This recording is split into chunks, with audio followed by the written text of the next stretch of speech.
अस्सलामुअलैकुम सामीन, 13 रमज़ानुल मुबारक है, 15 अप्रैल है।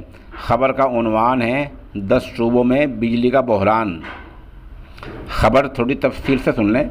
ये ख़बरें कई दिन से गश्त कर रही हैं कि कई रियासतों में बिजली का संकट पैदा हो सकता है, लेकिन आज मरकज़ी सरकार के मुतअल्लिक़ा वज़ीर ने मान लिया है कि हाँ, उत्तर प्रदेश, महाराष्ट्र, पंजाब, आंध्र प्रदेश, राजस्थान और तमिलनाडु जैसे सूबों में आइंदा कुछ दिनों में बिजली का संकट, बिजली का बहरान पैदा हो सकता है।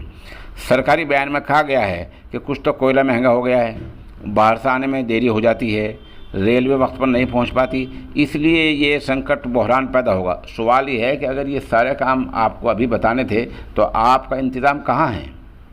आप लोगों से बिजली के पैसे लेते हैं, बिल के पैसे लेते हैं, बिजली काफ़ी महंगी कर रखी है।